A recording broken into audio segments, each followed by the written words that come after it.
നമസ്കാരം. National broadcasting news India അപ്ഡേറ്റ്സിലേക്ക് ഏവർക്കും സ്വാഗതം. ശബരിമല ദ്വാരപാലക ശില്പ വിവാദത്തിൽ സ്പോൺസർ ഉണ്ണികൃഷ്ണൻ പോറ്റിയെ പ്രതിക്കൂട്ടിലാക്കി സ്വർണ്ണപ്പാളി വിവാദത്തിൽ നിർണായക നീക്കത്തിലേക്ക് ദേവസ്വം വിജിലൻസ്. സ്വർണ്ണപ്പാളി മാറ്റിയത് ദേവസ്വം വിജിലൻസ് സ്ഥിരീകരിച്ചു. ഉണ്ണികൃഷ്ണൻ പോറ്റി സ്വർണ്ണപ്പാളികൾ മാറ്റിയെന്നാണ് വിലയിരുത്തൽ. അറ്റകുറ്റപ്പണികൾക്കായി കൊണ്ടുവന്ന പാളികൾ അല്ല തിരികെ കൊണ്ടുവന്നതെന്നാണ് കണ്ടെത്തൽ.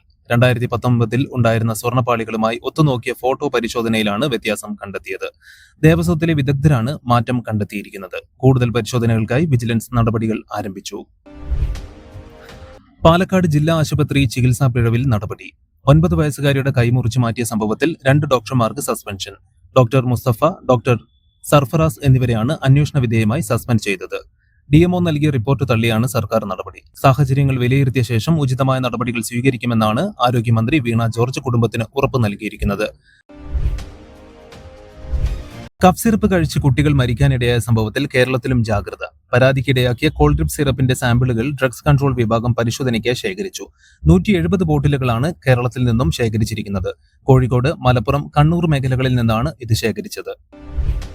ഇടുക്കി പൂമ്പാറ ചൂണ്ടലിൽ കാട്ടാന ആക്രമണത്തിൽ വയോധികൻ കൊല്ലപ്പെട്ടു. പന്നിയാർ സ്വദേശിയായ ജോസഫ് വേലുച്ചാമിയാണ് മരിച്ചത്. 62 വയസ്സായിരുന്നു പ്രായം. ഏലത്തോട്ടത്തിൽ ജോലി ചെയ്യുന്നതിനിടെ കാട്ടാന ആക്രമിക്കുകയായിരുന്നു. ചക്കക്കൊമ്പൻ കാട്ടാനയാണ് ആക്രമിച്ചതെന്നാണ് നാട്ടുകാർ പറയുന്നത്.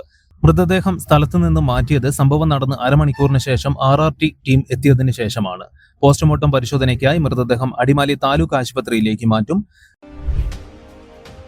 സുപ്രീം കോടതി ചീഫ് ജസ്റ്റിസ് BR ഗവായിക്ക് നേരെ ഷൂ എറിയാൻ ശ്രമിച്ച് അഭിഭാഷകൻ.